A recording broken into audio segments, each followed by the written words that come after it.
สวัสดีครับอาจารย์ครับผม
Greetings to everybody. Welcome to another meeting where we will discuss the Buddhist practices of charity, morality, and meditation.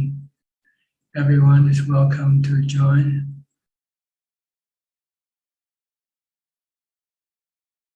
Our first participant tonight is Felicia Chan. Hi, Felicia.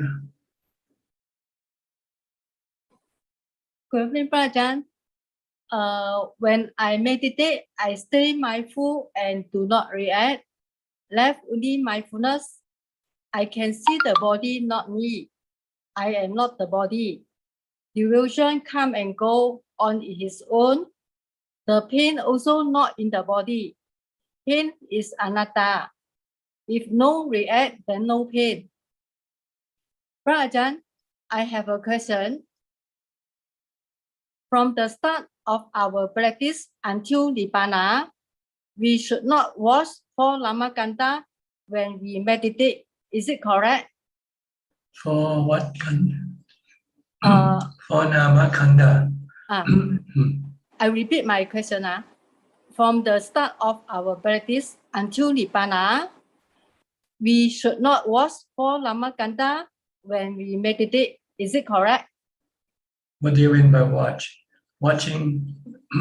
Because someone asked me to watch, I want to get the correct answer from Ajaan. Oh, you have to understand them. And the four namakandas are anicca, dukkha, anatta. Anicca, they keep changing. Okay. Anatta, you cannot control them all the time. So if you try to control your namakanda, such as your vedana, then you will get dukkha because you will not be able to control them to just give you good feeling only.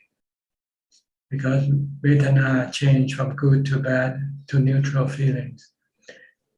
And so you just have to understand their nature and accept them for what they are. Now you accept the weather, you accept the rain, you accept the storm. Same way you accept vedana, which is a namakanda. Okay. Because someone asked me to watch when I meditate. Now I doing my meditate. When the delusion come and go, I let them alone. I do not react them. But someone someone asked me to watch. There are two different practices we are talking about. See? If you're talking about samadhi, then you don't watch anything except your breath. Okay. You know everything. You want to use your breath or putto to calm your mind, still your mind. But when you are on the vipassana level, you have to study the nature of the four namakandas. Okay. Understand them that they are just like the body. Anicca, dukkha, anatta. Okay. So it depends on what practice you are doing. You practice for samadhi, then you don't pay attention to anything except your your meditation object, either your breath or your mantra, Bhutto, Bhutto. Okay, that means can watch. Depends our practice is Right. vipassana or samadhi. Right. If we practice samadhi, then we just knowing, no need to watch. Yeah, don't need to watch anything. Just watch your breath or your mantra. Okay. But if you're on vipassana, you want to understand the nature of vedana.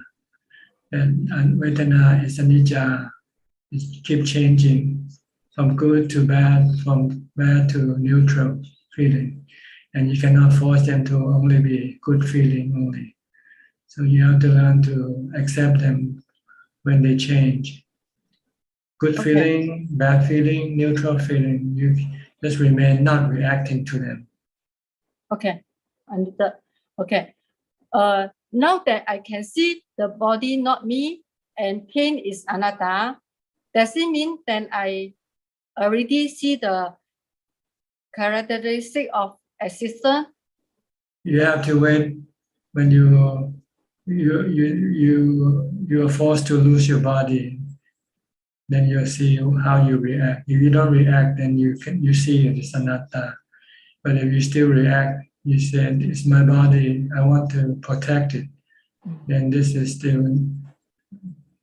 still delusion. Okay. Same way with painful feeling when you get sick, for instance, how would you react? If you react badly, then this is delusion. If you don't react and just leave it, the sickness alone, let it be, then you're seeing the truth. Okay. Thank you. Okay. Thank you, Ajaan. Sadhu, sadhu. Okay. Really, I heard you ordained as a Smarty. Yes, Tanajan, last Friday. Do you have to stay in a monastery now, or you still live at home? Now I'm staying in the monastery. I see. You feel good? Feel better? I feel better. Now you have to follow the monastic code. Yes. Yeah, and that's what I want to ask. Like, I mean, how does it differ before I'm ordained as a Meiji and after I'm ordained? It depends on the monastery that you stay with, depend on the policy of the monastery. If you go to a Thai forest monastery, then you cannot just go out and go do your chores or whatever. You have to stay and practice only. If you want to go out, you have to get permission first. You cannot go shopping, you cannot driving. You just have to practice like a monk. If you live with a forest tradition teacher, you'll have to follow the example of the monks. You only go out in the monastery when a really essential reason, like go and see a doctor or do something important. And you have to get permission from your teacher first. And he will decide whether you can go or not, you should go or not. But mainly you're supposed to practice mindfulness from the time you get up to the time you go to sleep, in conjunction with whatever routine you have to do for the monastery and yourself. And then also meditate when you have nothing else to do, either walking meditation or sitting meditation. And then if there's meeting, Dhamma meeting, like a teacher will call a meeting and you go attend the meeting. If you're allowed to attend, it depends on the teacher. Sometimes the teacher will separate the meeting from monks and the Mechi are not supposed to join the same meeting. Yeah. So it depends on the monastery that you stay. Depend on the abbot, the teacher that you stay with. He's the one who will govern your life. So whatever you do, you have to consult with your teacher. Is this the case with the monastery you stay in? Mainly, there is only like very minimum activities here that I have to attend to, like morning chanting, evening chanting, and then serving in the dining hall, and then sweeping the grounds, and that's all. I mean, I can spend the rest of the day doing my self practice. But can you go out about, like go outside the monastery when you feel like going out, go shopping, go visiting, things like this? When you're The allowed? abbot never mentioned about that before. Hmm. Yes, But so you have to get permission when you leave the monastery, when you go outside the yes, monastery. yes. I will ask permission first before going out. Is this a Thai forest meditation tradition? It is more like I would say more like Wat Yan. I More like mean, what they are? yes, it is a tourist attraction too, and then I think a lot of people can come and stay, but not necessarily they have to do the practice. And then most of the places is more like a dormitory or building kind of style.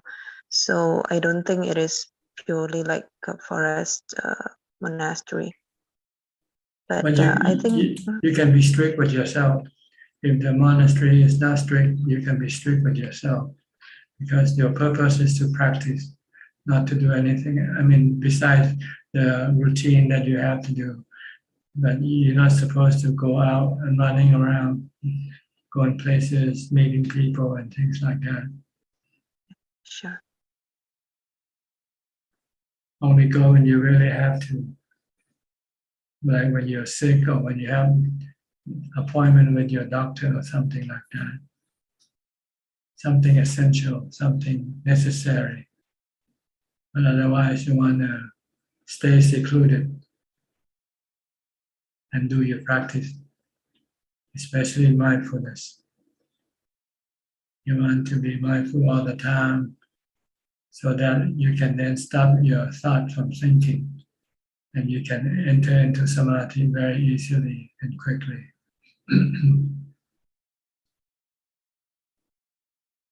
This is your first mission. Don't worry about the vipassana yet. Get the first mission. Get the rocket off the ground first before you decide which destination you want to go. Go to the moon or go to Mars or wherever. But first, get the rocket off the ground first. Get the mind with mindfulness first. Mindfulness will control your thoughts. Then you can direct your thought toward Nibbana once you have mindfulness. Without mindfulness, you cannot direct your mind to go toward Nibbana because your defilement will keep pulling you towards samsara instead. Okay. Yes. By the way, Tanachan, if let's say there is another monastery that I can go to. I mean, it is also belongs to the same abbot kind of thing. Is it okay if I mean, try to go to that monastery first? I mean, is it okay to try another place, or do I need to stick to my current monastery? Well, how do you know the other one is better than this one? I don't know. That's why I mean, maybe I want to spend like maybe a week or two just to see whether the other monastery is more suitable or not. Because he said that it is also quiet and it is up in the mountain. So I thought maybe it is more secluded than this one. Well, that you have to decide for yourself which is better for you. Okay. So, but then I mean, it is not like a restless kind of mind. Like I want If to try. if you keep running around back and forth and not stay put, then it is. But if you have a purpose, then it's not. Okay. So if I have a purpose that I mean, maybe that place is more, I mean, challenging than this one, then I can still try for a while. Isn't it correct? It depends. You might say you want to try this monastery and you stay there for 3 days and you say, I want to go another monastery. Then this is restlessness. You should try it stick to it 6 months or a year or something like that before you can really find out whether it is good or bad for you. Okay, so the time limit is, I mean, like half a year kind of thing. No, I just give you an example to prevent you Oh. from using it as an excuse for your restlessness. Okay. So I have to make sure, like, I mean, I have to stay in this monastery like long enough for No. moving. Now you're just starting. You might be excused to go explore some other monastery. But after having explored, you have to decide which one you want to stay. Then you have to stay put, like 5 years if it's possible. If you think it's a good place, it's a good teacher, and it will help you develop your practice, then you want to stay put for as long as possible. Oh, okay, I see. Sooner or later, you have to settle down. You can't keep running around looking for monastery for the rest of your life. Some people do that, they keep looking for a new monastery to go to, new teacher. Just because they can only stay in a place briefly and they get bored and they want to change, they want to go someplace else. The grass is always greener on the other side of the fence, So I have to be careful. Don't fall into this trap. Okay. Okay. How's your brother? Has he left Indonesia to come to Bangkok? Yes, now he is in what is called Korat. Correct. Yeah. And the monastery that he's going to ordain. Yes, Yeah. yes. He flew last Saturday, and then he straight away, I mean, turned off the phone until maybe, I don't know until when. So I cannot contact him until his ordination day, and then currently he is applying for the visa. Okay. So hopefully he can get the visa, because if he cannot get the visa, I don't know whether he can proceed with the ordination or not. Yeah. Alexa Roca also went there to join him. So I think, Yes. the guy from Netherlands, from Holland, Yes. Brazilian. Yes, I heard that. So I hope them all well and I hope they find what they're looking for. Just to let you know, just to update. Yeah, and if he will be ordained, then I will fly with my parents to the ceremony into Thailand. So you shouldn't go, Yeah. What do you want to go for? You don't contribute anything to his ordination. This is your restlessness pulling you away. But I mean, my parents want to go to the ceremony, and no one can accompany them. Okay, you got an excuse. Yes. Your defilement is very clever, I tell you that. Okay. Yeah. See if your wisdom can catch up with your defilement. You can think, why not? Why me? Why not some other people? They can find some other people. If I die today, what will they do? Your defilement is much quicker than your wisdom, so you never thought about the alternatives. Because you want to go with the defilement. Anyway, this is just an example for you to consider. On this path, you'll be always lured by your defilement for various reasons. And if you're not smart enough, you will end up being fooled by your defilement to go here and there, to do this and that, except meditation. So you never get to Nibbana. You keep staying in samsara. If you don't practice, you don't get to Nibbana. Just remember this simple fact. If I don't practice, I don't get to Nibbana. And this practice must be continuous, not just off and on as you feel like. Look at the Buddha, for example. He kept practicing for 6 years. He didn't take time off to go back to his palace to have a party with his parents or something, birthday party or something. You're fully concentrating on your practice only, except for some really life to death situation in which might force you to take a break from your practice. But otherwise, you don't want your defilements to deceive you. There are thousands of reasons for the defilement to use to deceive you, to go away from your practice. And there's only one reason for you to keep your practice. It's Nibbana. If you want Nibbana, you have to keep on practicing, nothing else. Okay? Next, Kek Yen So. Thank you, Tan Ajaan. Kek Yen So from Penang. Hey, Ajaan. Yeah, good evening. I'm listening today, no question. Okay, Nanapat from Ubon Ratchathani.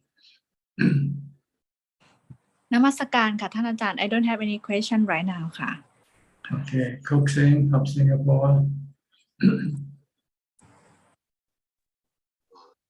Good evening, Ajaan. I do not have any questions at the moment. Thank you. Okay, Sajalka from USA, Silver Spring, Maryland.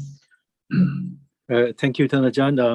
I have a question that conceit and contempt, is that part of the wrong view? And in any case, how do I work towards eliminating this so that it can be conducive to my practice? Conceit, in order to conceit, you have to have a self, right?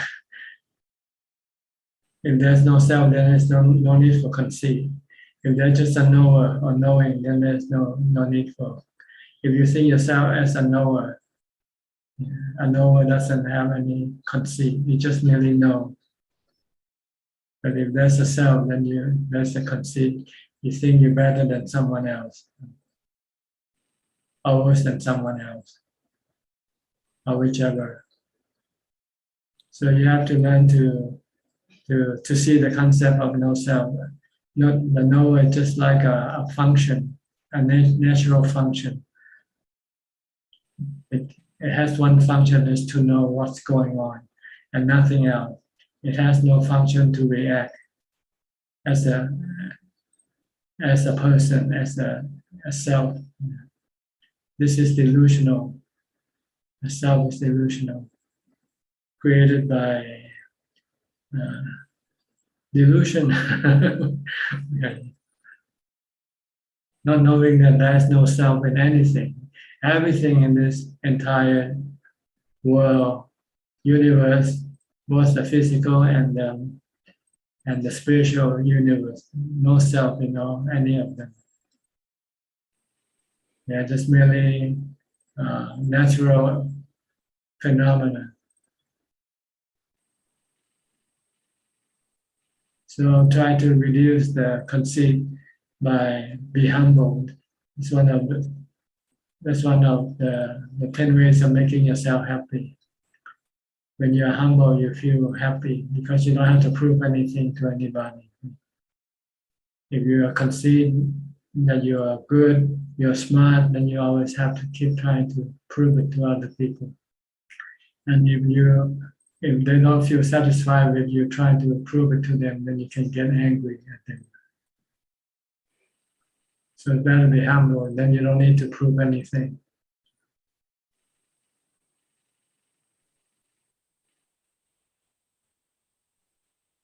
Just be a knower. Okay. Next, Gavin just came back from the monastery and had a visit to the morgue. Did you visit the morgue today? The hospital, The yes. hospital. Did you see the autopsy? Yeah, so there were two at the same time, and then the third one was afterwards. It was very useful. It's kind of like, as you said, the body is just a doll. And at the end, it reminded me of one of the suttas where the Buddha was talking about the body as a sack full of different things. Yes.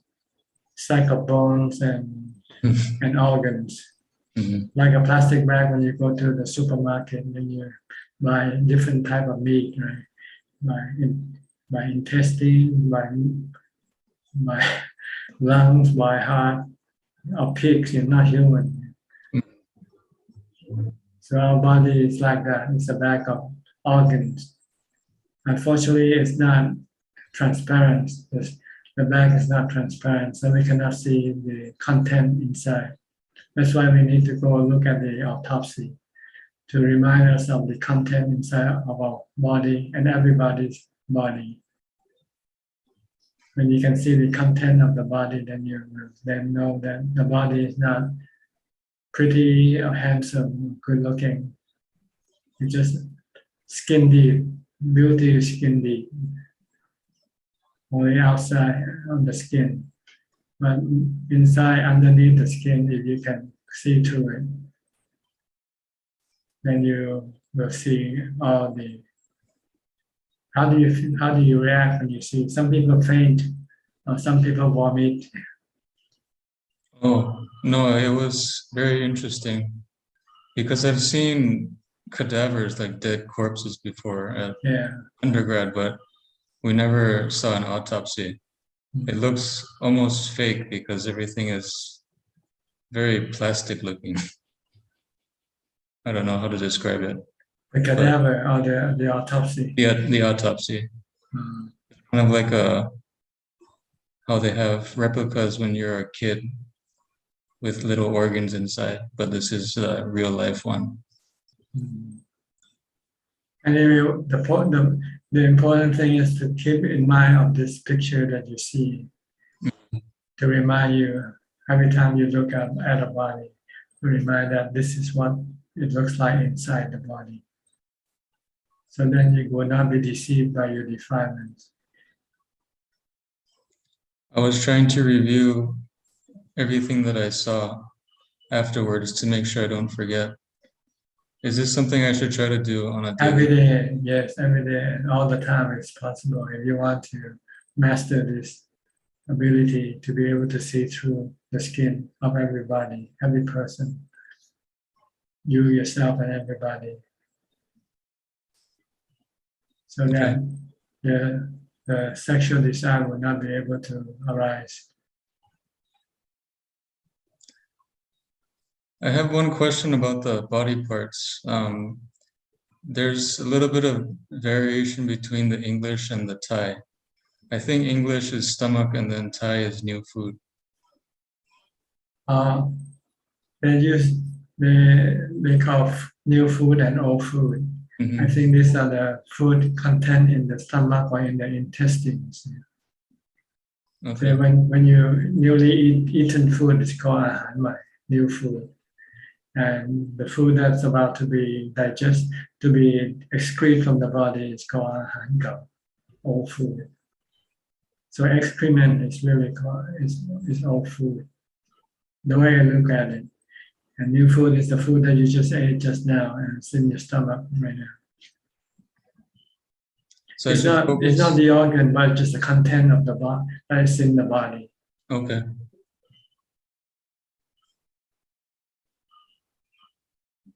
Okay, thank you, Ajaan. Yeah, the goal or the purpose is to see the truth of the body, not just half truth. We see half truth of the body. We see just the outside. We don't see the inside. So we have this contest how beautiful this body is. If we have full view of the body, then I guarantee you nobody will have any beauty contest, right?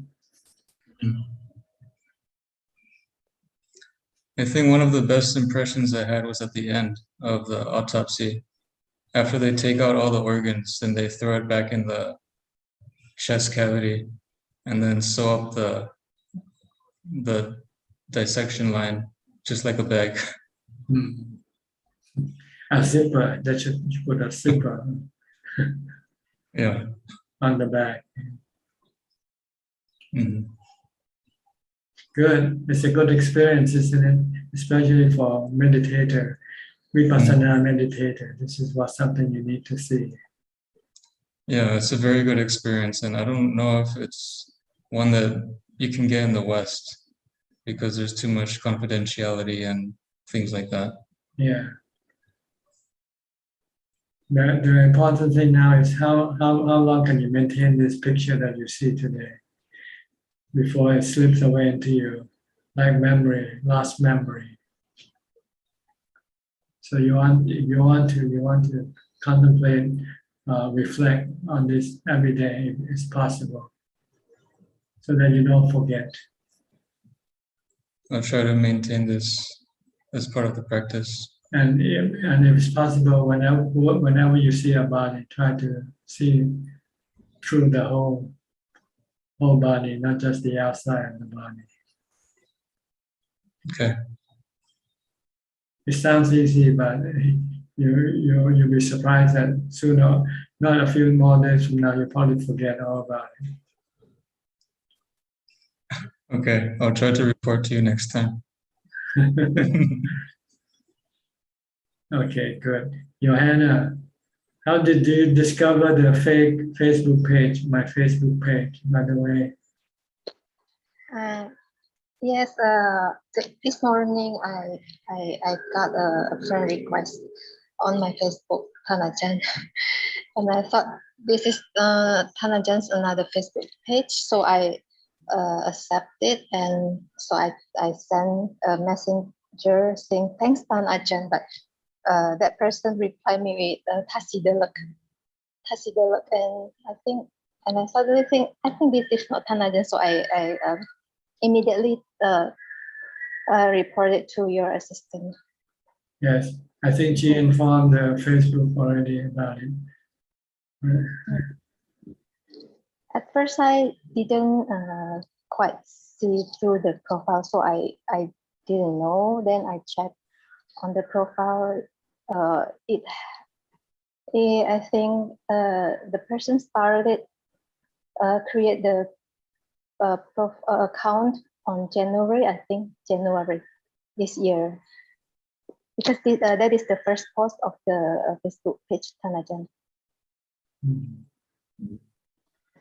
It looks exactly the same in my page, right? Yeah. Yes. The profile page and everything. And that account repost quite almost all the posts from your original page. Yeah. I don't know what's the purpose. Yeah. Maybe he's trying to help promote my page. I don't know. You don't think so? Because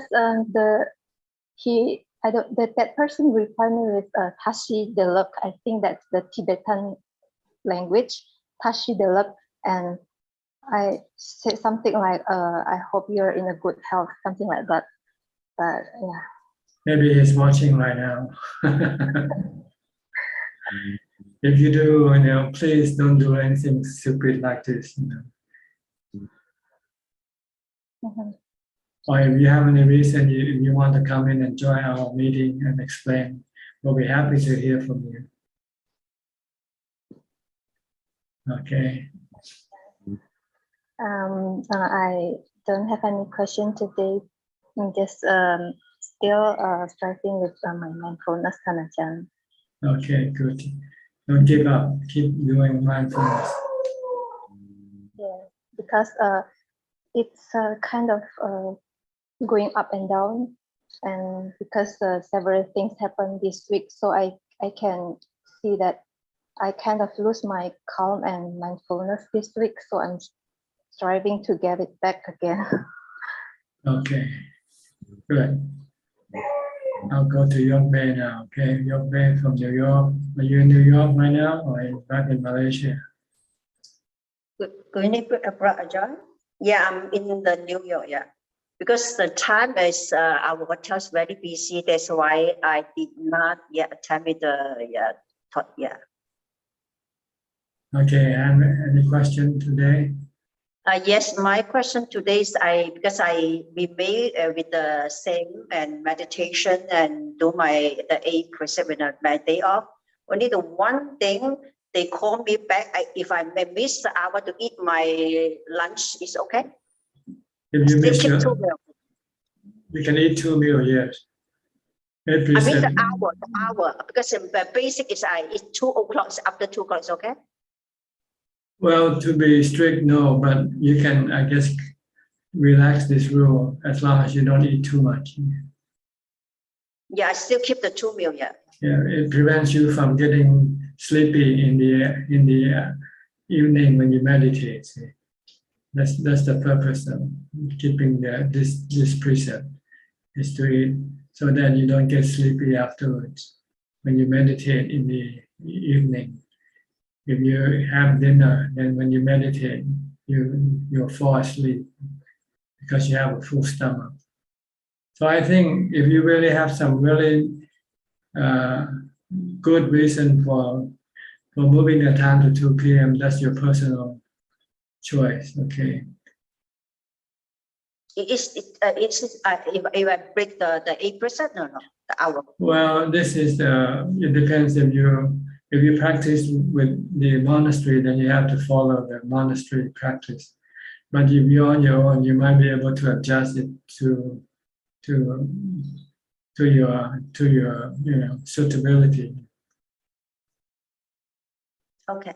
And one more question to my friend. My friend go through the shopping, like a food supermarket, and then the people cheating her. How we have to react to the person? Well, think of it as giving it to charity. You give dana to that person. Okay. Thank you, brother. Thank you. Okay, then you will feel happy. Then you won't have any problem with that person. Okay, thank you. Okay. Next, Patra from Bangkok or Cyprus. I'm not sure. Where are you from, Patra? ค่ะหนูอยู่ไซปัสค่ะยังอยู่ไซปัสอยู่ You have to speak English, no Thai.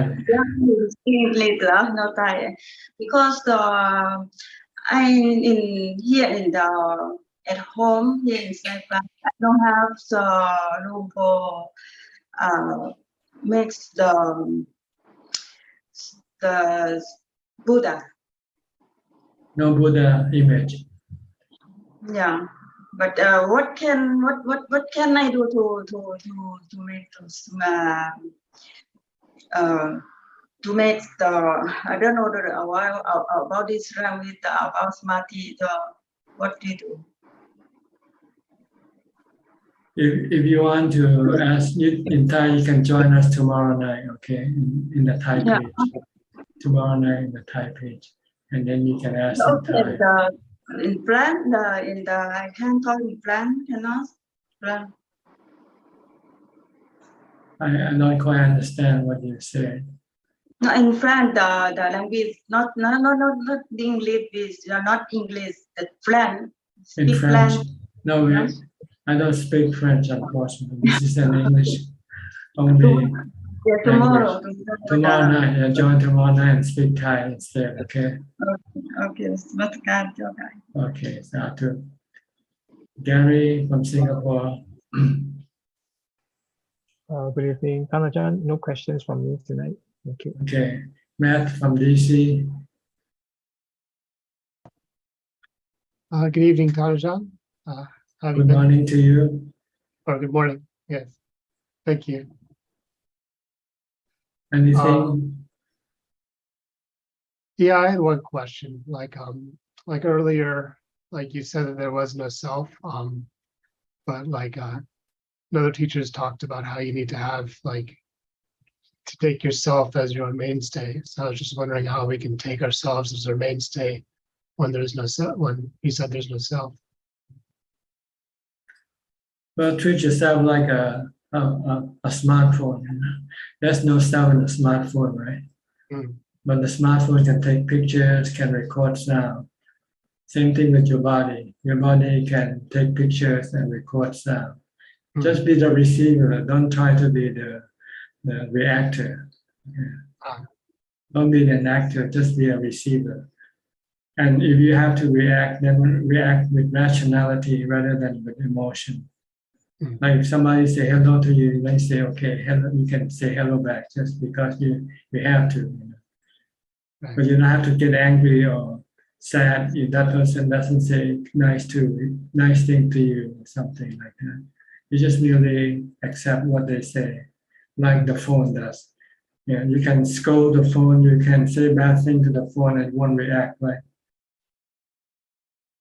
That's how you should behave, like a phone, like a smartphone. Only react smartly, react with reason or rationality. Yeah. But you don't react emotionally, right? That's what's the name in the Apple iPhone? What's her name? Siri. Does she get angry at you when you ask her something? No. Okay, she just reply what you ask, right? Right. Okay. This is the way of having yourself. Be like Siri in the phone. Get it? Okay. Yeah, I think I understand. Yeah. But we tend to have the self and the view. And so anybody says something opposing our view, then we react right away, right? We argue suddenly. Okay. Is abortion good or bad, right or wrong? And you'll get lots of discussion right away, right? Ask Siri, is abortion right or wrong? We'll see what she say. She won't say anything, right or wrong, right? She'll just say what abortion is. Yeah. This is something like this for you to follow. Think yourself as a smartphone, as Siri. If you have to reply with just the answer, no view regarding the answer. Mm-hmm. Just say the truth.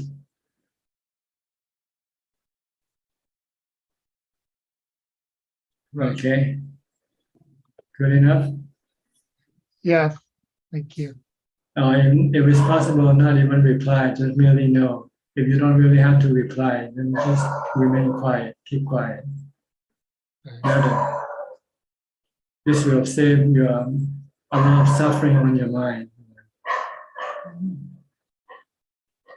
The problem is we cannot keep still, right? Whenever we hear or see things, we will want to react right away. This is why we need to practice a lot of mindfulness and samadhi to get to equanimity. Then we can remain just merely knowing and not reacting to what we see or hear.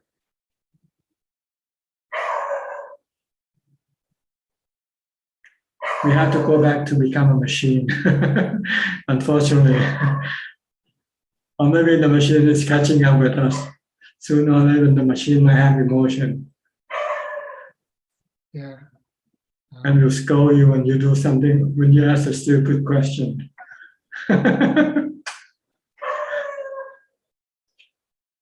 Yes. And we have to reverse the process. We should go back to become just a machine. This will be merely seeing, hearing, feeling, touching, and so forth, without any emotion. This is what we're supposed to train the mind to do, because by having no emotion, then there will be no dukkha, no suffering, no mental suffering.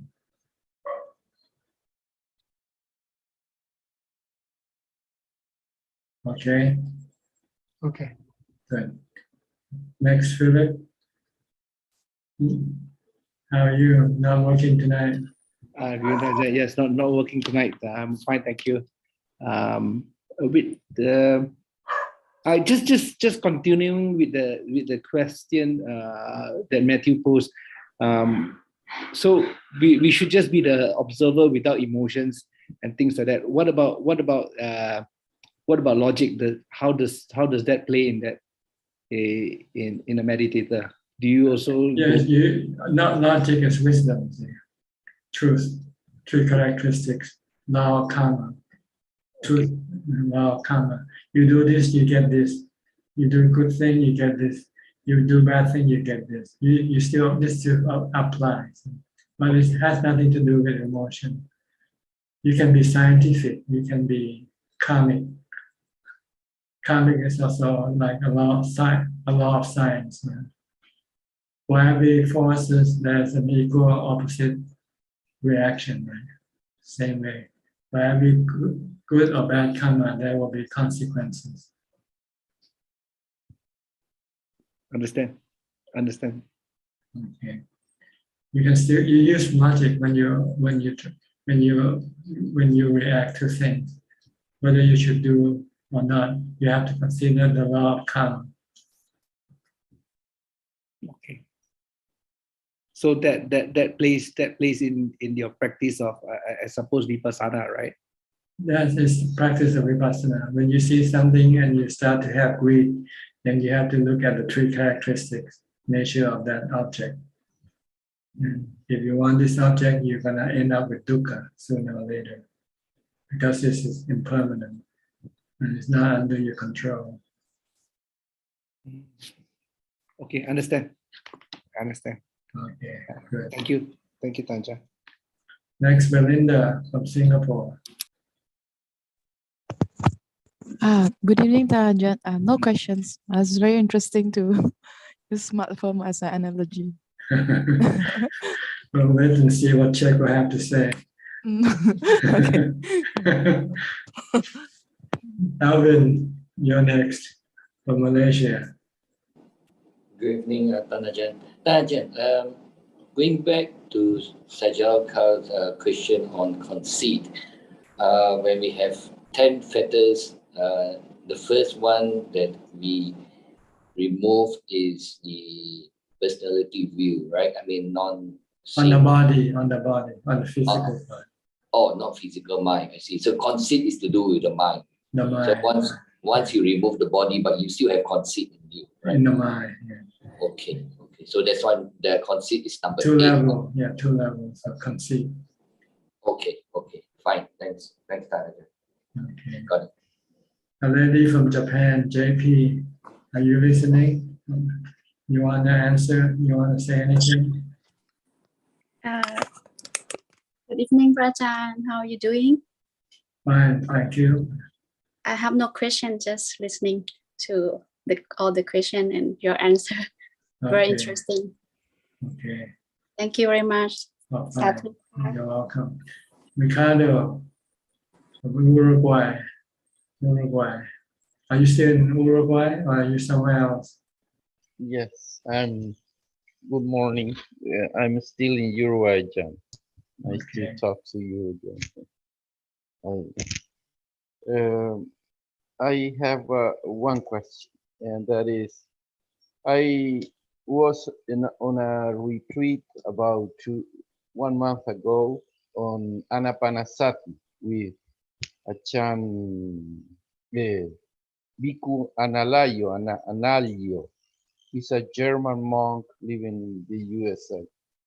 And what I'd like to ask you is about the Anapanasati text.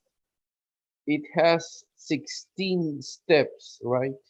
Yes. And the four first ones, as I understood, it's like going into jhana. Do you think this way, or do you don't think, like being aware of long breathe? Long or short, in or out. That's all you need to know. That's all you need to know. And the steps will go automatically, like an automatic transmission. All you have to do is put in the drive. the D, and then it will change, it will shift the transmission for you automatically from first jhana to second to third and fourth jhana. All you have to do is just concentrate on your breathing. That's all. Don't be distracted. That's the whole thing that you have to do. Don't think which part am I in now? Am I in the second jhana or am I in the third? Don't do this. If you do this, you'll never get to anywhere because you still keep thinking. You want to stop thinking in order to move forward. The less thinking we have, then the further we move forward. So try not to think at all. This you can read about it later when you're not meditating. If you want to find out what happened when you meditate. But it's like when you're driving the car, you don't want to look at the map at the same time, right? You look at the road, stay on the road. Only after you stop in somewhere in a coffee shop, then you want to know where you are, and then you take out the map and look, where am I now? Something like this. You can do that later. But when you meditate, you just want to focus on your meditation object only, whether it's a mantra or your breath. Okay, clear enough? But looking at the map, at the after, yeah, the four first step. Do you think this lead us to jhana? Because some monks, they say no, you don't need to go to jhana, or the Buddha wasn't talking about jhana. He was wrong. He should look in the one of the discourse when the Buddha talked about Samma Samadhi, and he mentioned the fourth jhana. Go search for Samma Samadhi in the discourse, in the suttas. Okay. Okay. Thank you very much. He didn't mention about the Arupa jhana. He just mentioned the Rupa jhana, the fourth jhana.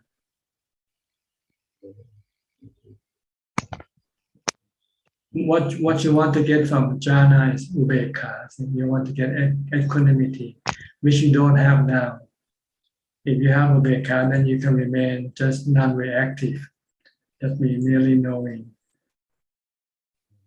Because when the mind gets to fourth jhana, it stops reacting with greed, hate, or delusion or fear.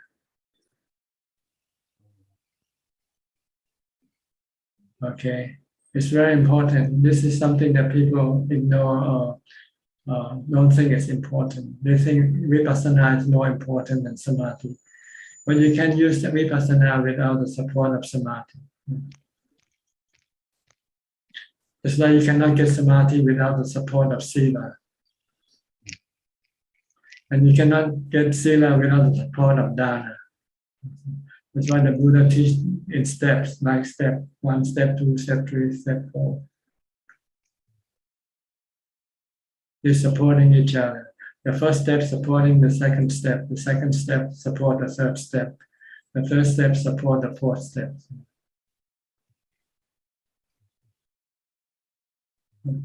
Okay. One more question. I'm sorry. And like sila lead us to samadhi, samadhi lead us to not leading, just supporting, providing the condition for having samadhi. So if you keep the 8 precepts, then you cannot go outside to movies or shopping or do anything entertainment. Then you will have the time to practice meditation.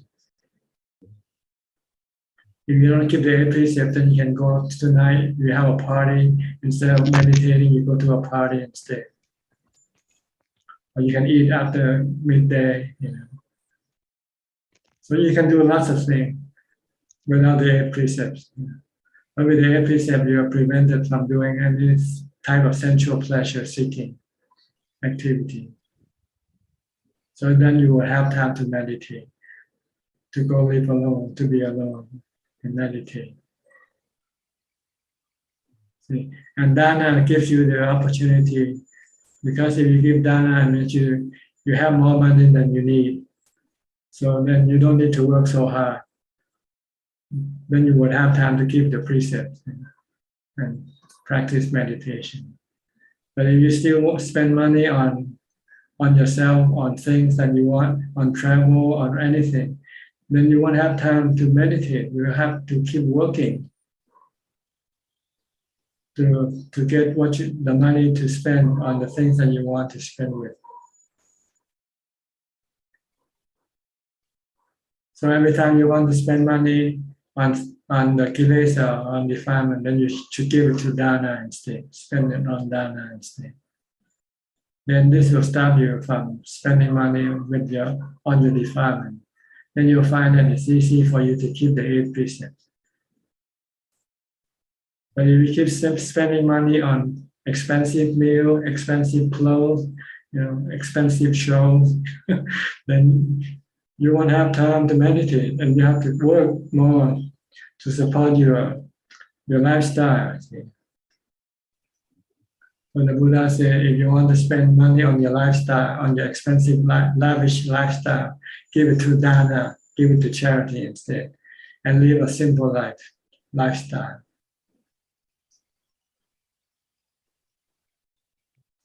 That's the purpose of charity or dana in Buddhism.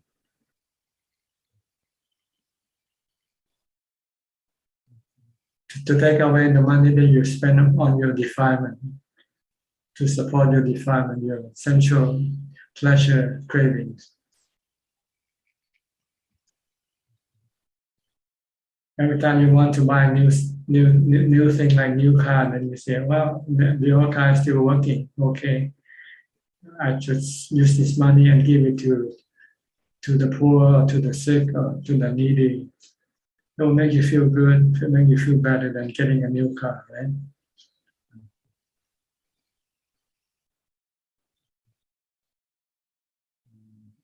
Right now, I'm retired. I don't work, and Okay. I'm living alone. Then you just give charity to yourself, support yourself, pay for your food, pay for your food and rent.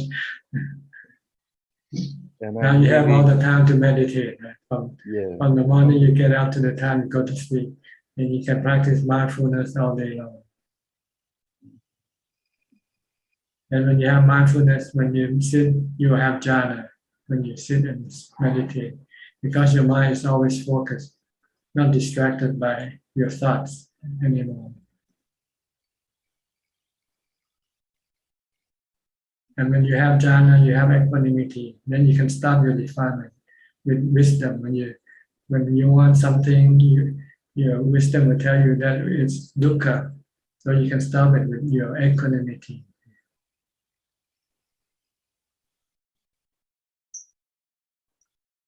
Okay. Thank you very much. All right.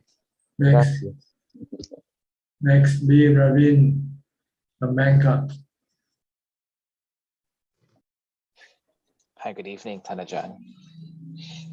I really admire your analogy. Act like a smartphone. I never thought of that until today. I never thought of it either until I have to. Until I had to explain to somebody, and it just came up. It's very useful because I have my phone with me every day. So whenever I look at my phone, I will start to think about what you said today. Whenever I start to get angry, oh, I should be like my phone. Because That's right. it's emotionless. There's no self in the phone, right? So there should be no self in you, in your mind and your body. Yes, it's very useful. Now I have more mindfulness whenever I look at my phone. Yes. So my question today is about fasting. I read about it in your book, and I just like to understand that I understand the purpose of fasting is that to kind of let the mind really focus more on meditation, but doesn't that come with moderation? If we fast for too long, we would suffer, but if we don't fast at all, we would want to eat more, which would be detrimental towards our practice. So where do we draw the line on fasting? Fasting is just a booster. You do it just temporarily, not all the time. When you feel like you need a boost, then you fast. If you feel you're lazy and you're not doing any practice, you spend more time sleeping than you do fasting. Because when you fast, then you are hungry, so you cannot fall asleep. You don't go to sleep. And so when you're not sleeping, then you can have the time to meditate.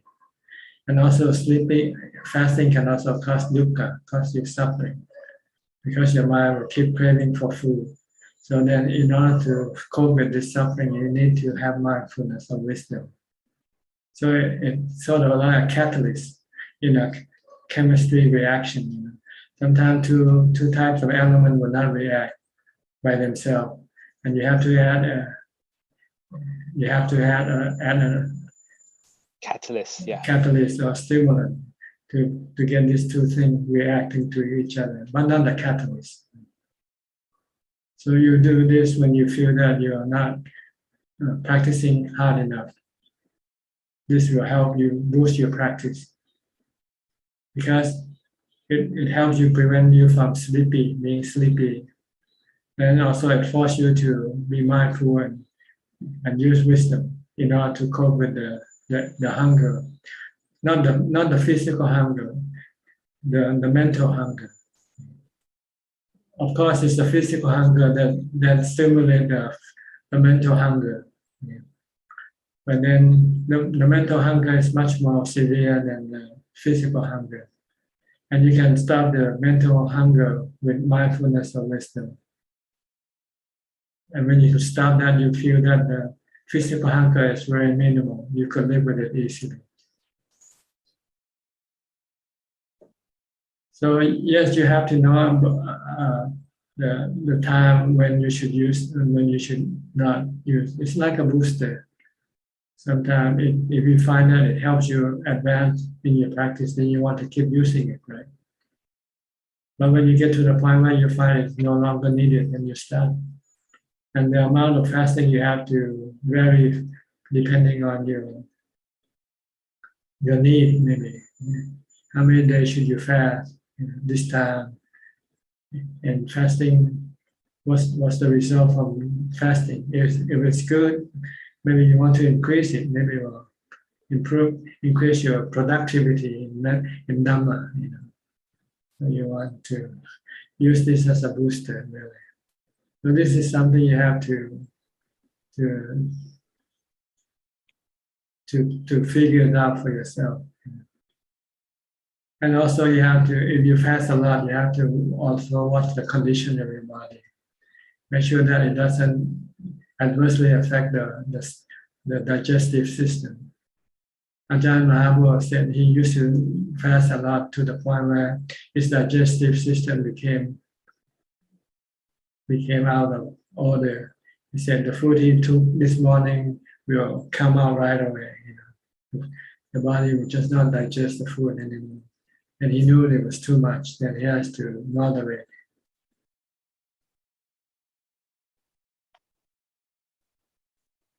So if you don't know, then you have to consult with your teacher. I mean, I've done fasting for maybe, 1 day. I mean, for physical purposes. So if I eat a lot the previous day, I would fast to control my weight. But I mean, this seems to be more useful in terms of a mental sense from what Ajaan just gave. If you fast, then you have to meditate. You have to practice. If you don't practice, then fasting doesn't help you with your meditation, your Dhamma practice. Like the Buddha, when he fasted alone, he didn't practice. He just using fasting to kill the defilement, but the defilement wouldn't die by fasting alone. But if he used fasting to stimulate his practice of mindfulness and wisdom, then he could kill. That's when he found out that he was in the extreme. When he fasted for, I think, 49 days or something. And he knew if he continued fasting, he would die, the body would die. And the defilement will still be alive. So he then consider, investigate. And then he realized that fasting alone will not destroy the defilement, but fasting in conjunction with the practice of meditation and vipassana, this will get rid of the defilement. So he eventually found the right way. So he stopped fasting and started eating. And then when he started eating, the 5 ascetics who were his disciples then thought that the Buddha gave up to the defilement, gave up to Mara. So they abandoned him, no longer consider the Buddha as their teacher. Then the Buddha was free from having to show other people what he's trying to do. So nobody's watching him anymore. And then he can free to try different method. So it's a matter of trial and error for the Buddha. So, but for us, we're lucky. The Buddha already found the right formula for us. And all we need to do is follow the formula. We're lucky, we're very fortunate. The Buddha is very unfortunate because he had no one to tell him, to teach him.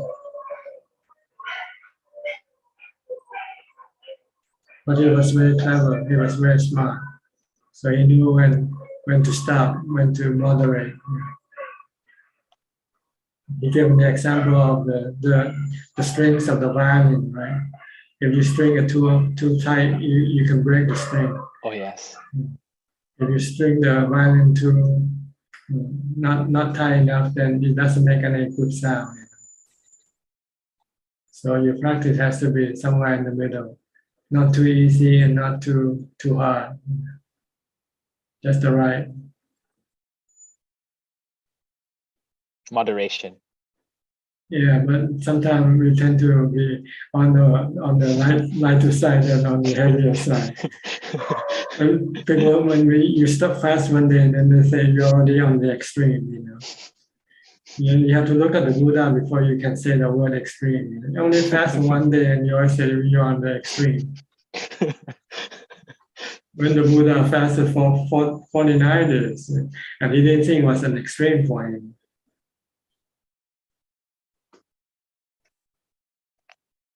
Yeah, so we have to be careful not to let our defilements tell us we are too extreme. Don't listen to your defilement. Listen to the Buddha and his noble disciples.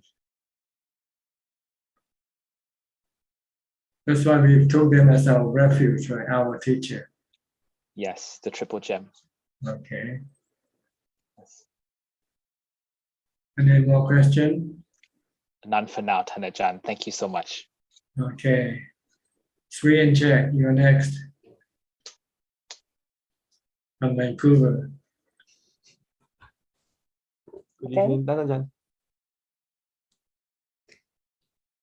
Okay, any comment or any question? I think I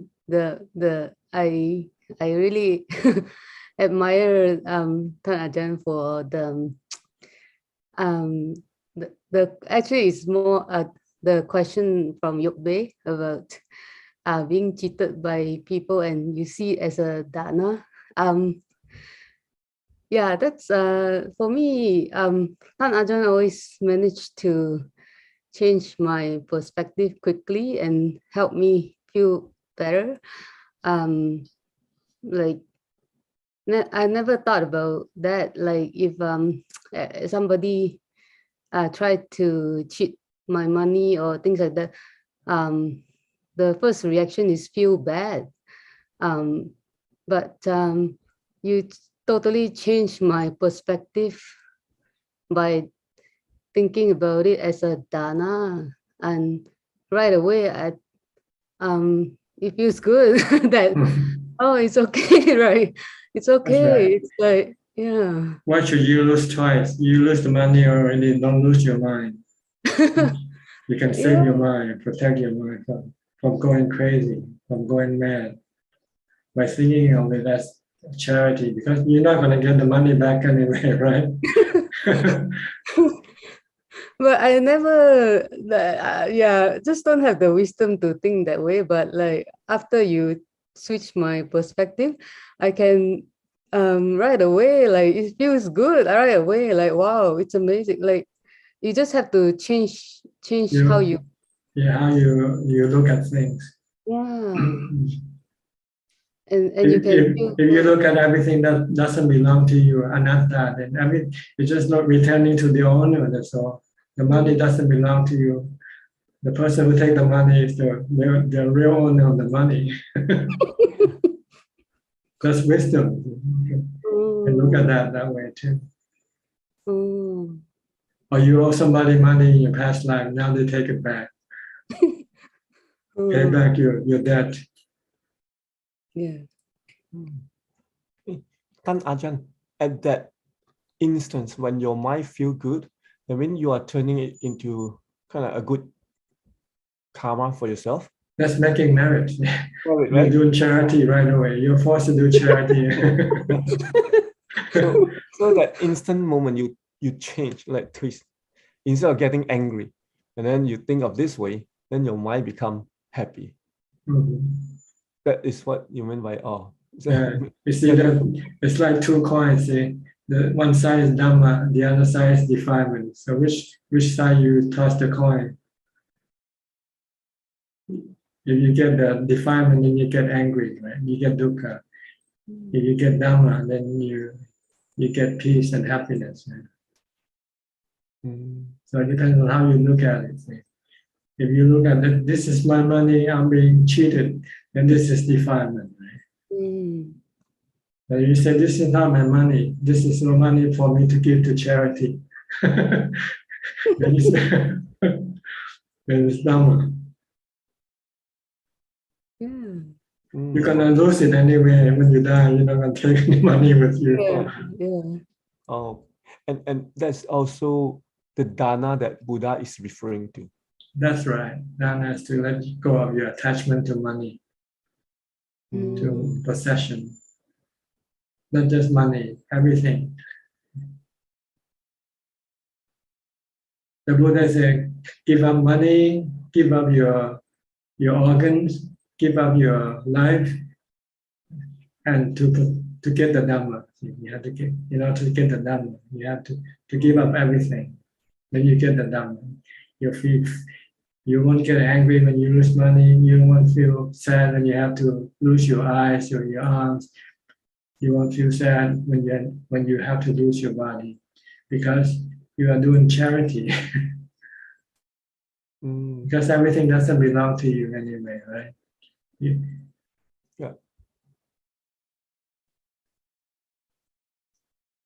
It sounds so simple, but I just don't have the wisdom. Like every time, you say something like it sounds simple, but then I just don't have that wisdom. You need ubeka also to have wisdom.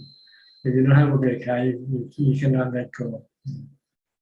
But when you have ubeka, you see that as soon as you become attached to something, your ubeka will be gone.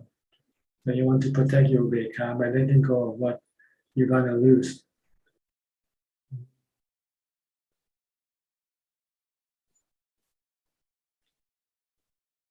So you have to practice a lot of mindfulness and samadhi. Then you will then be able to apply wisdom.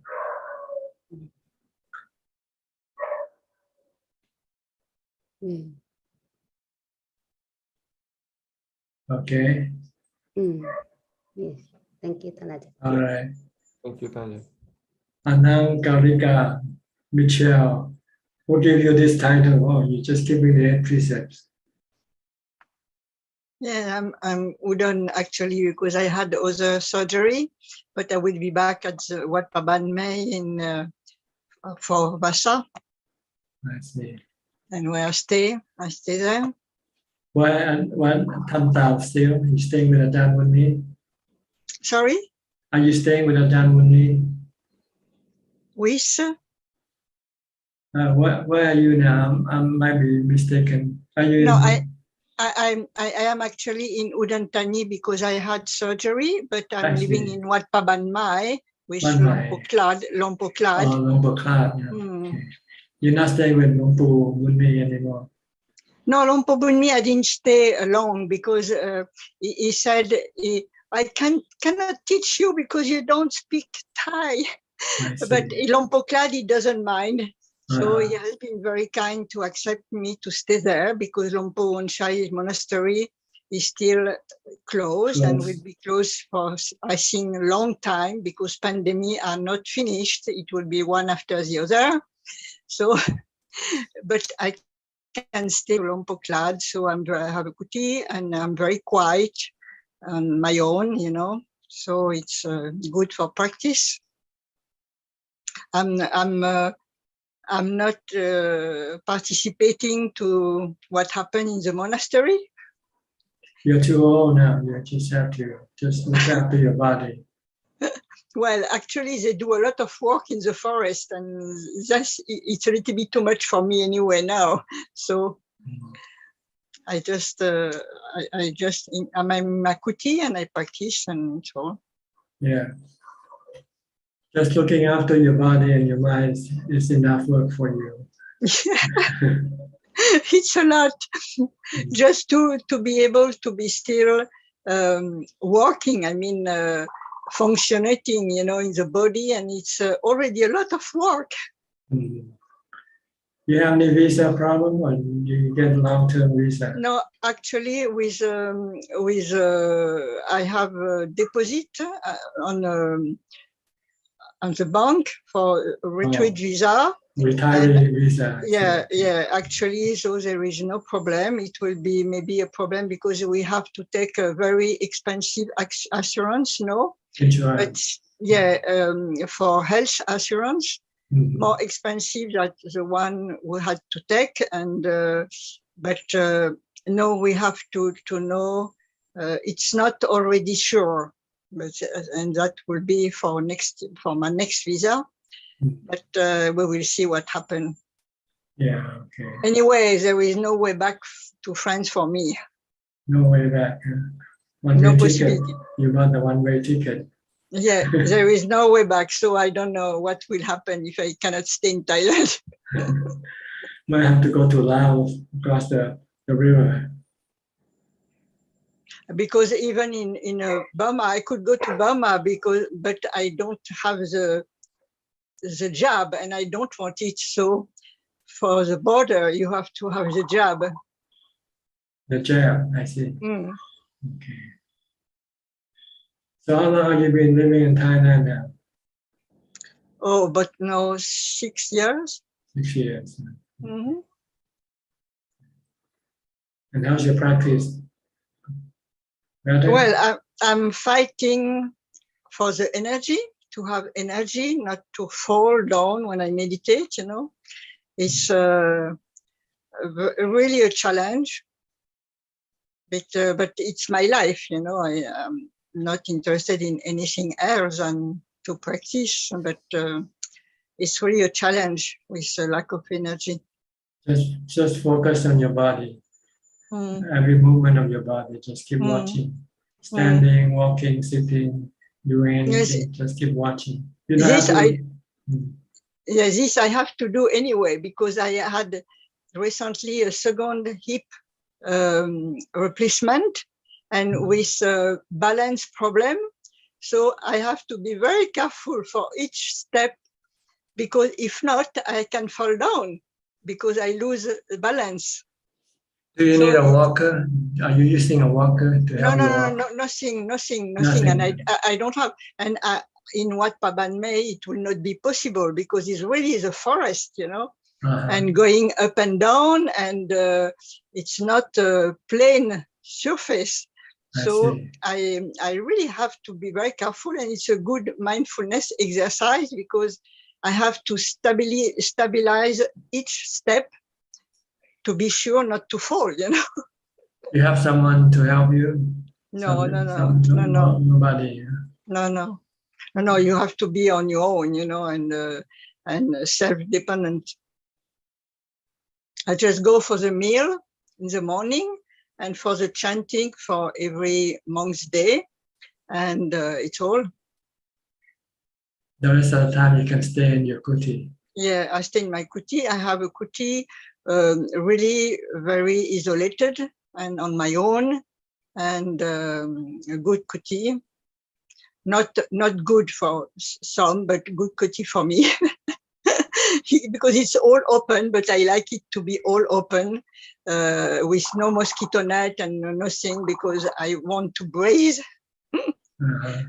But there is it's in a park. It's a very nice forest with beautiful trees. It's a very beautiful place. It's a beautiful monastery and very quiet.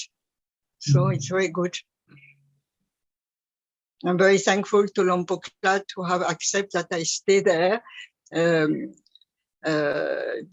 despite the fact that he do not communicate with me.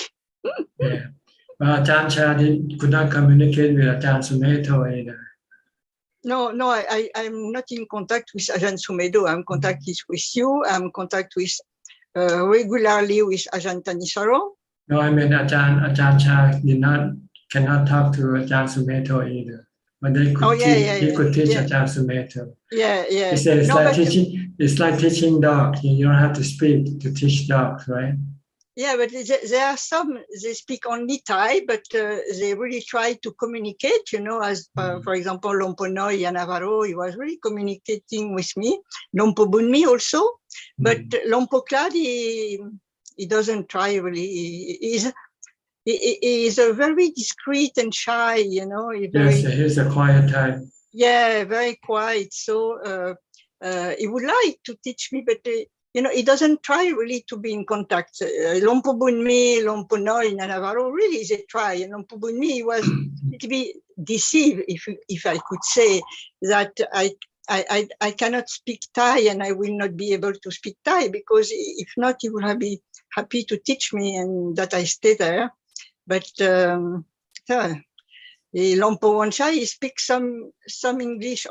He understands a little bit and he can speak some words, but no, it's not possible because it's closed. You can come here and listen to our talks here and ask questions if you have any question. Yeah, I can ask you, I can ask Lompo Anan, I can ask Ajahn Thanisaro, I can ask Ajahn, student of Ajahn Anan from Australia. Ajahn Kalayano. No, Ajahn Kalayano, I can also, no, not him, the one who was a monastery in Thailand, Ajahn Shalo. So you have lots of teachers. You have lots of teachers. Yeah, and by Zoom, that is really a blessing to have the Zoom, I know. Yeah, Ajahn Thanisaro, I am with a team of Brazil, and we have a Zoom every 15 days, and that's very, very good. Because I had him as a teacher when I was in France already. Yeah. I think you don't need much information now. All you need is to practice. Yes. Yeah.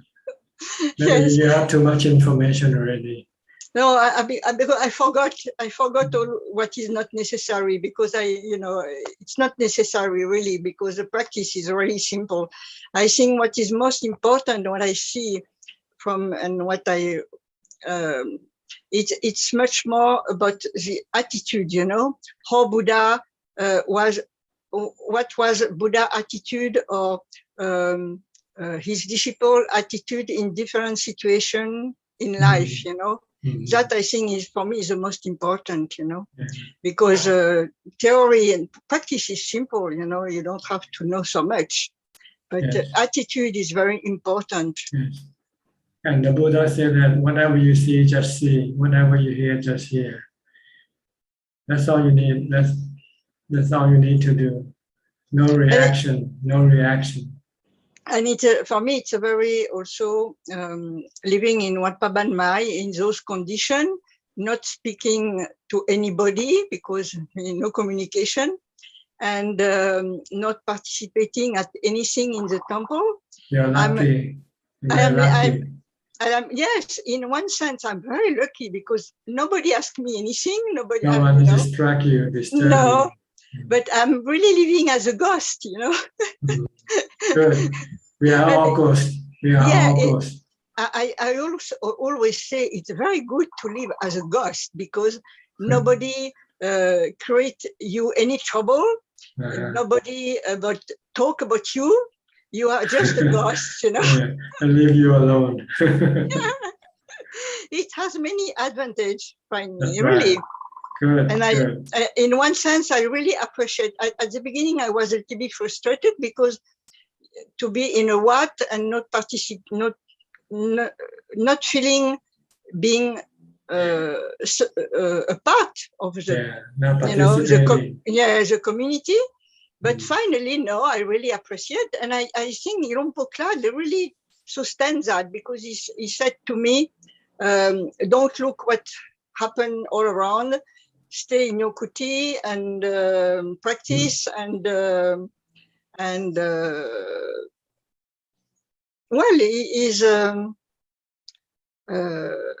he want me to be able to be quiet and not disturb."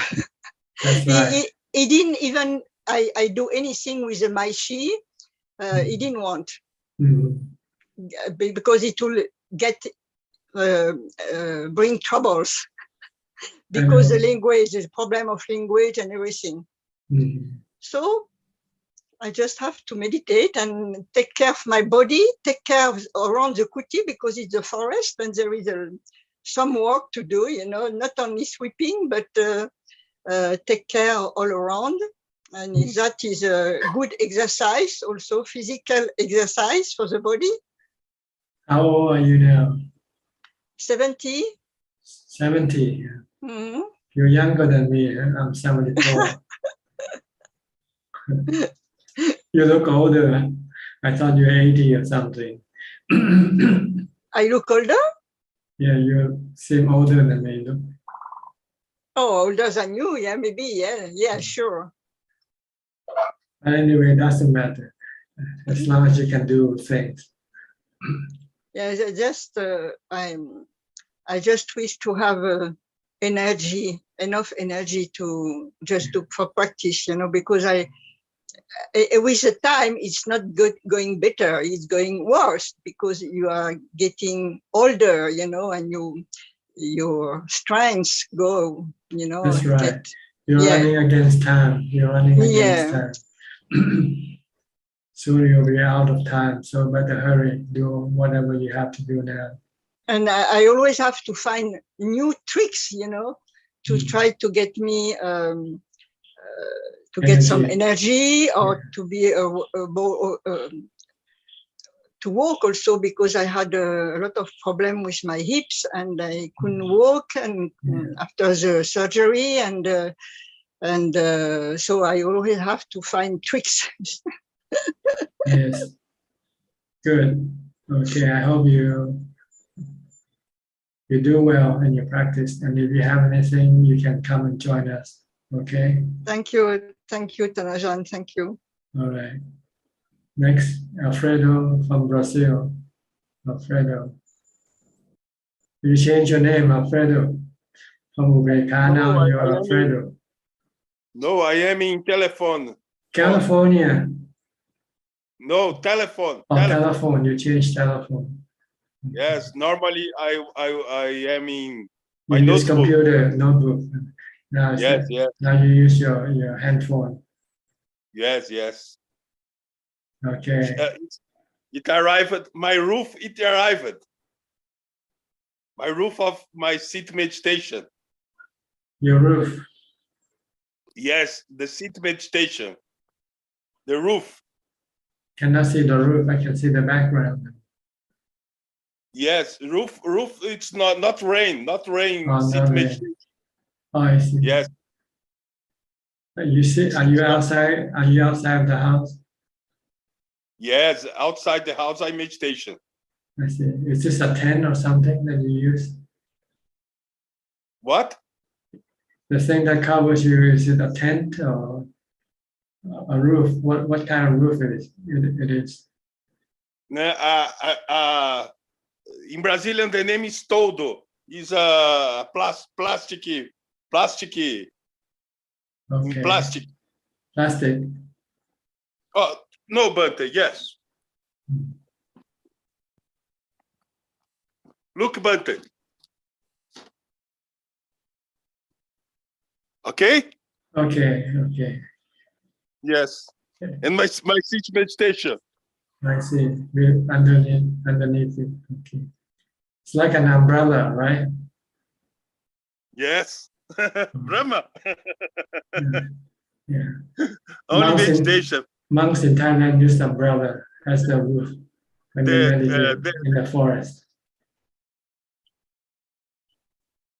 Yes. The same umbrella. Yeah. It's good. Now it's a little cold. Now it's good. Okay. And the rain too. I'm not have a lot sansara, ne, Bante? It's good. A beautiful chair. I've not have sansara a lot.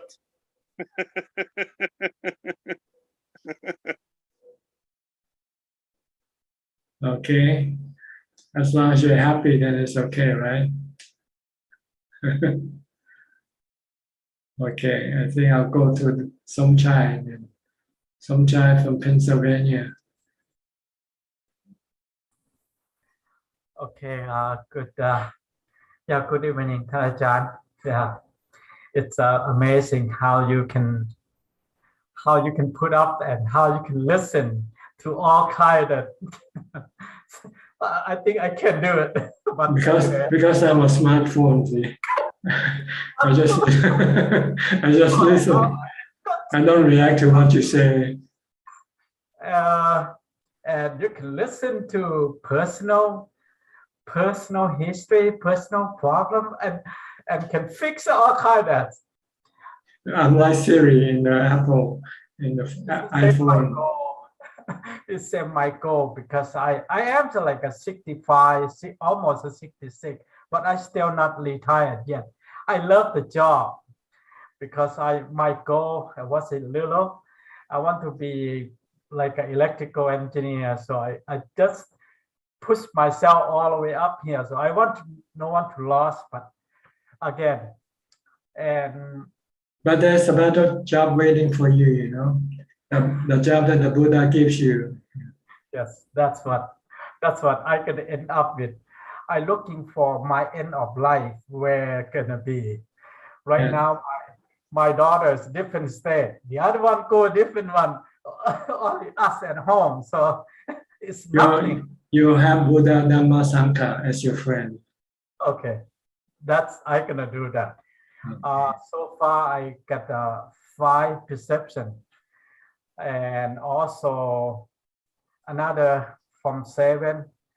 Eat some food. Like one person mentioned about sometimes he can do it, sometimes suffering. He flush for food, so he can hungry, like you said. It's true. So I try to do that also. So far I didn't think too much anymore. Like kind of calm down a lot. So, stop your thought. Don't think too much.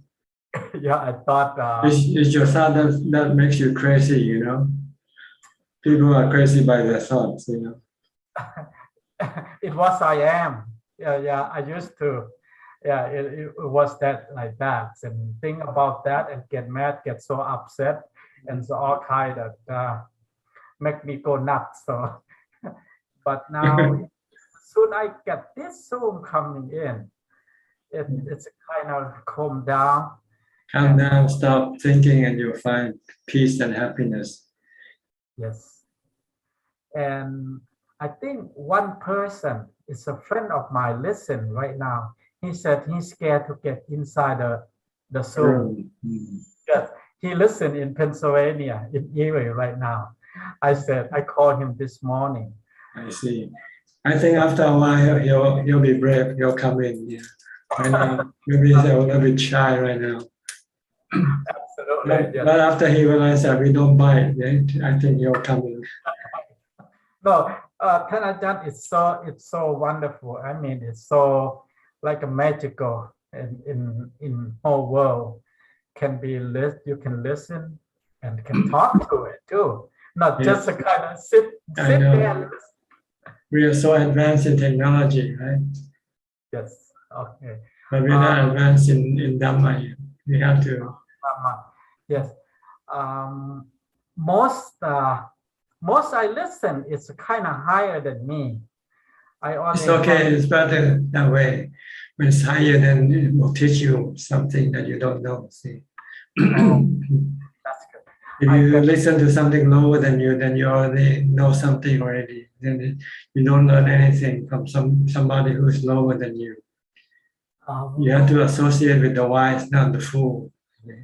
Okay, that's what it teaches me again too. So I thought I know everything also. Not yet. Okay, anyway, but I so happy. I mean, my life get last couple months is a lot better. So I try to calm down, just in my shoulder, kind of take off couple things. Is let them go. Good, So, good, okay. it's so that's okay for now, for today.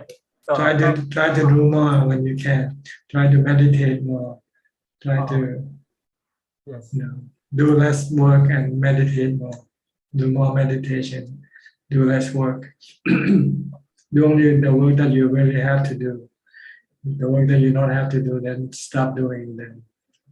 And come and do meditation work.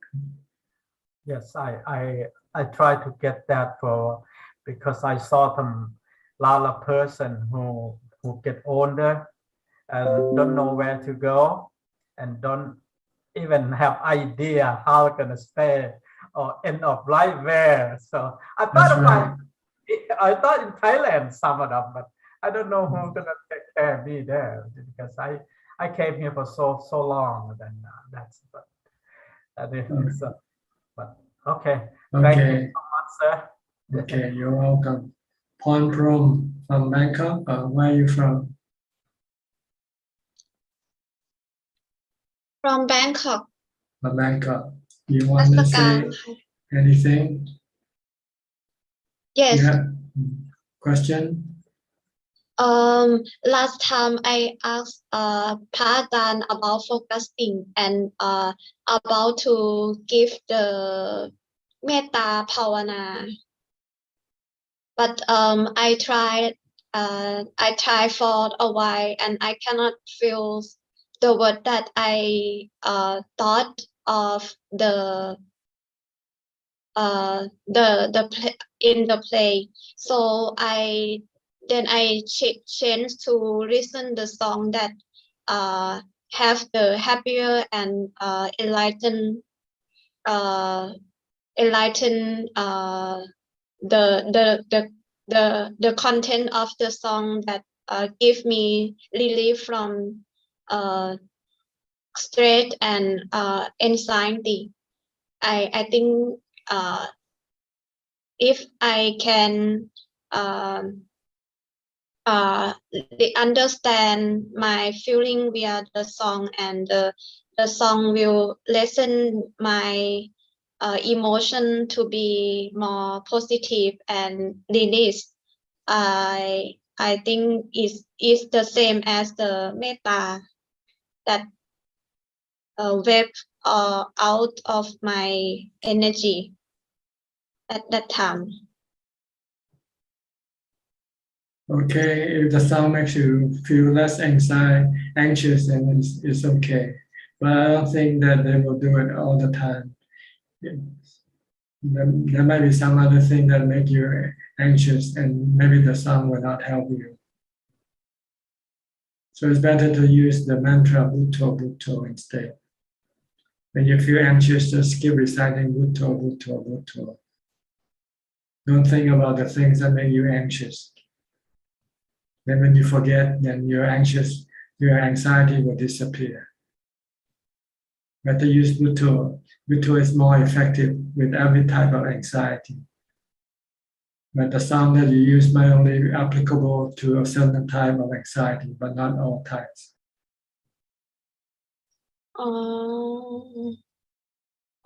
I will try it by next. Yeah, do it now. Just sit down and practice Bhutto, Bhutto, Bhutto, Bhutto. And When we got anxiety, how we use like more quicker Bhutto, Bhutto, and then slower, like a rhythm. yeah, you can do quick or slow, whichever way you want. Just to stop you from thinking about the things that make you have anxiety. And when you stop thinking about that, then the anxiety will disappear. Thank you so much, Ajaan. Okay, you're welcome. Sulan, always last to come in. You just know the right time to come in, huh? So, Yeah, hello, Ajaan. are you waiting somewhere else and just wait for the last time, the last person? Or sometimes, yeah. Sometime. Mm. You have any question? Yeah, I have a question. Yeah, so my question is that I think one of the chanting is like giving praise to the Sangha. So it's like the Uju Pratipano Bhagavato Sawaka Sangho, and then Nyaya Patipano Bhagavato Sawaka Sangho, and then the Samichi Patipano Bhagavato Sawaka Sangho. Yeah. Then so I noticed that like the Uju Patipano is like it was referring to the Sangha of the Blessed One's disciples who have practiced straightforwardly. Then the next line is referring to the Sangha of the Buddha who have practiced methodically. And then the next line, Samichi Patipano, is like saying that, praising that the Sangha have practiced masterfully. So I was just wondering why the Buddha have to say 3 times. 4 times. Supatipano also. The first one is Supatipano. Yeah, 4 times, sorry. Supatipano. Because that's how you should practice for 4 times. Supatipano means practice well, practice good.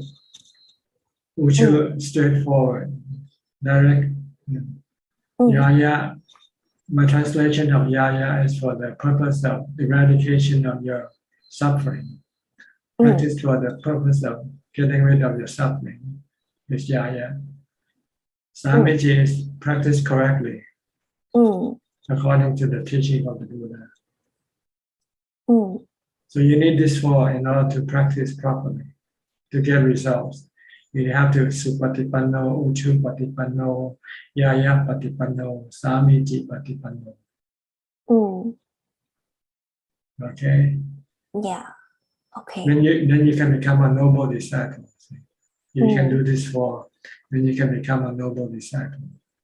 Because this is the quality of the noble disciples. I see. Yeah. Because I was doing the chanting, and then like I was trying to like understand what is the difference between these 4 words, because it seems quite it sounds like the same thing, but I don't quite understand. Supatipano means you have to be a good student. You have to be an A student to be Supatipano. But you have to practice all the time, 100%. If you only practice 50%, then this is half Supatipano. Okay. And when this is practice straightforward, I mean straight toward Nibbana. No, you don't want this practice for any other purpose. You don't want to practice to become Deva. You don't want to practice to become Brahma. You want to practice to become noble disciple, to be Arahant.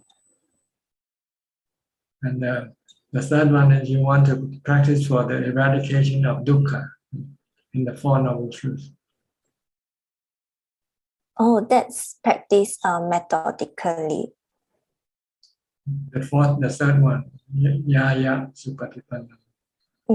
Eradication. Eradication of your dukkha. Okay. Can you do this for? Not yet. You only do Not what, yet. 10%? You only practice 10% of your time, right? Yeah. Okay. So you only get 10% supatipanno. Yeah. Not even a passing grade. A passing grade should be 50%. Yeah. Yeah, that's true. And how about Samichi?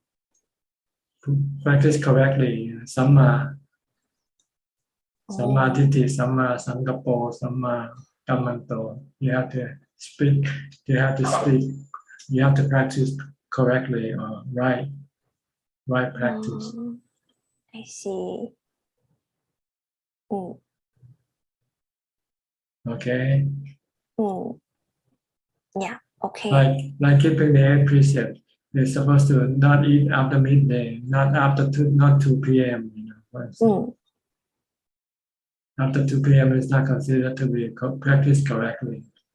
You have to not practice, not eating after midday, and then this is practiced correctly. Okay. Okay, good now. Okay, Yeah. we have no time left, so let me go Thank to Facebook now. Oh. Facebook, do we have any questions for Facebook or YouTube? There are 8 questions from Facebook, Ajaan. The first question from Michael. Should I try to actively cultivate wisdom, or should I let it naturally arise as a result of developing virtue and Smarty? Thank you. No, when the time comes for you to develop wisdom, you have to develop. It doesn't come automatically with Samadhi or the Sila. Yeah. Sila and Samadhi will provide a good condition for you to develop wisdom, but you have to develop wisdom by contemplating on the 3 characteristics, nature of everything. And you can do this effectively if you have Samadhi to support your development.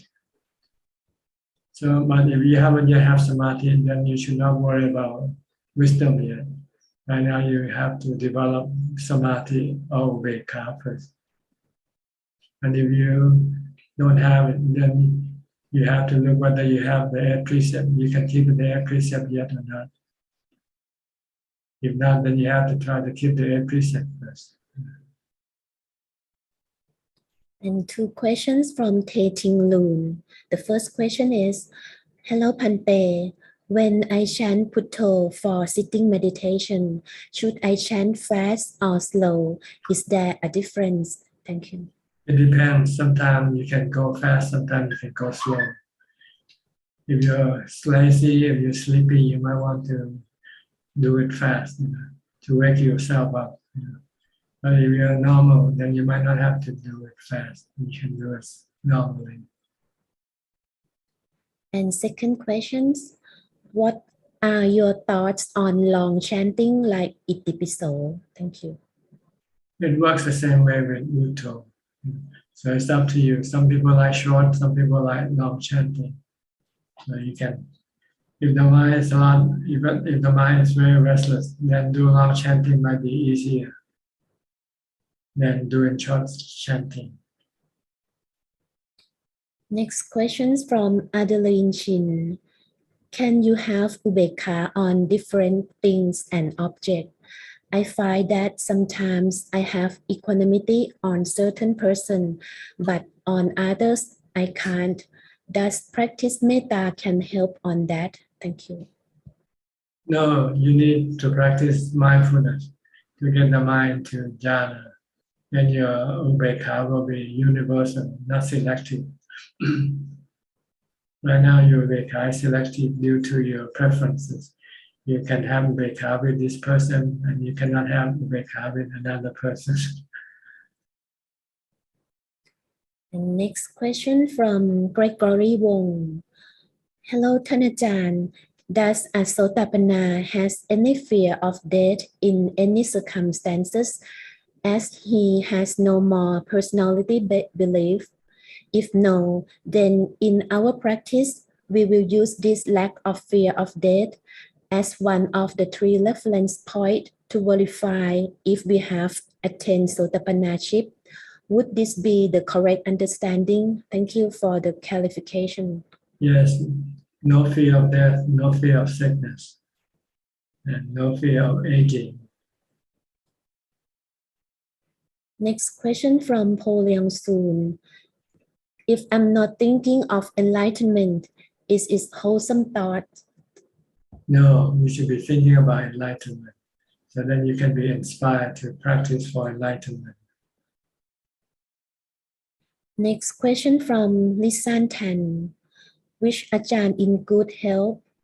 How often do monks cut nails, shave body hairs, and how monks have the tools to do this?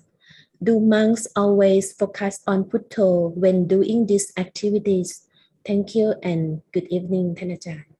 Well, monks are taught to be focused on every activity, whether by using Butto or by watching what the actual activity itself, to stop the mind from thinking about other things. And how often do monks shave their head? Once a month, on every full moon day, on the day before full moon actually. So on full moon day, every monk will be shaved. In Thailand at least. But in some other tradition, they shave every 15 days. Ajaan Chah's tradition shaves every 15 days. But in Thailand, most of the monks will shave once a month on the day before full moon. And last question from Po Leong Soon. Can a lay person aiming for enlightenment, how to practice toward to Nibbana? Thank you. Yes, everybody can aim for Nibbana. And they can get to Nibbana by the practice of dana, sila, and bhavana. That's all, Thanajan. Okay. We have about 10 more minutes left before we complete our time here together. So anybody who would like to ask further question, you are welcome to raise your hand and unmute your microphone. Anybody?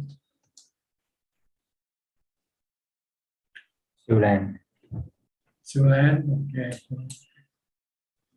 Yeah, thank you, Ajaan. Yeah, I have another question that I was also wondering is that, like, did the Buddha teach about how to walk?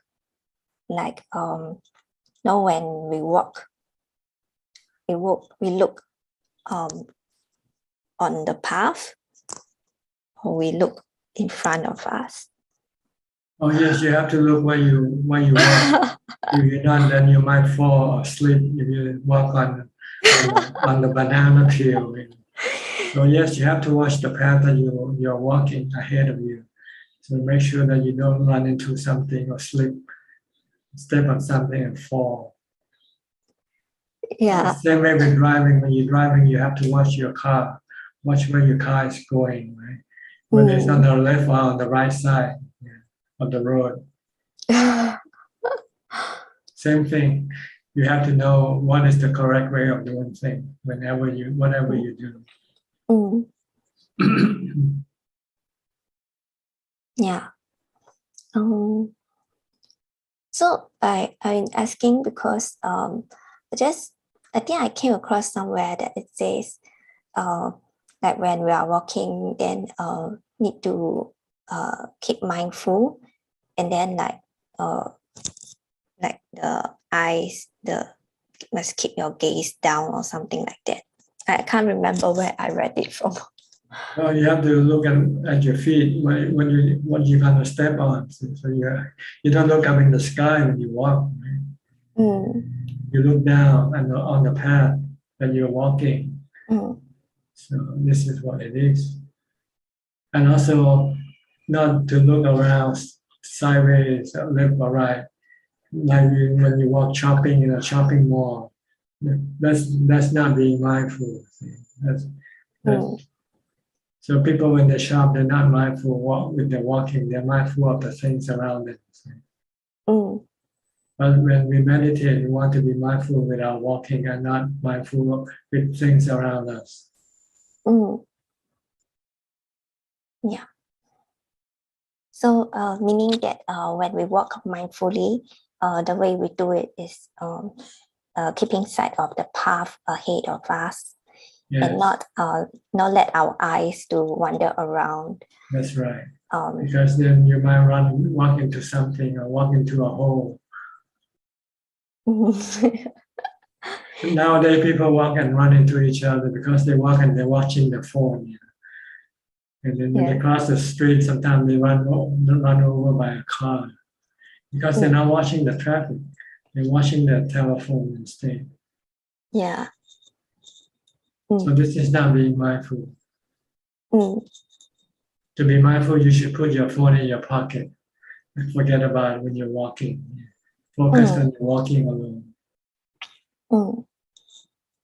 But people nowadays think that, when you can do so many things at the same time, you are clever, right? Multitasking. You can accomplish a lot. You might accomplish a lot, but you are losing something very important, which is mindfulness.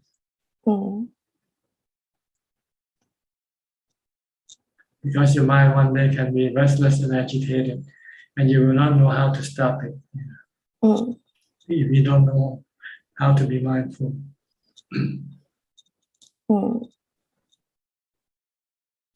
Okay? Yeah. All right. Anybody else? We have 5 more minutes left. Oh yeah, Ajaan, I got a follow-up question. Okay. Right. Yeah, I'm just kind of curious, like when you are doing your tudong in the forest, and then when you are having to walk by yourself inside the forest, and there's no path, there's no road or pavement at all, then like wouldn't you feel that you have to like look around everywhere to see if there's any danger? So how is it? You have to look at your feet more than because you might step on a snake or something. Okay. So you don't worry about something far away from you. You are more concerned about something immediate close to you, what you might step upon. So you look down on the path, look out, look forward.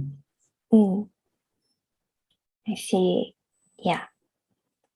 Okay, because I'm trying to imagine how, like, Ajaans actually do tudong in the forest. Would they be like looking around to see if there's like danger animals? They are very composed. They keep looking straight ahead. With the gaze looking downward, looking at where the feet will go ahead, whether there's something ahead, so that they can then protect or prevent any bad thing from happening. Okay. Yeah. Okay, Ravin, you have 3 minutes left. Just a quick question, Ajaan, regarding abortion. What does Buddhism view on abortion? Is it a sin to abort from the moment of conception, or is there a period of time before it's considered being alive? It doesn't mention the time. It just mentioned the process. The process is considered to be killing something alive. So, at least as far as I understand, I never heard about when abortion is okay and when abortion is not okay in Buddhism. It's not okay from the start. because you're killing something, right? If it's not something that you don't kill, right? So it's the act that is wrong. The Just act and the thinking. object that you do, that you hurt, the object that you hurt. It doesn't matter whether it's 1 day or 10 days or 10 or 9 months. It's still an object that can be hurt by your action. Okay. All right. I think that's Thank you. about all the time we have for tonight, or for today. Thank you very much for your attendance.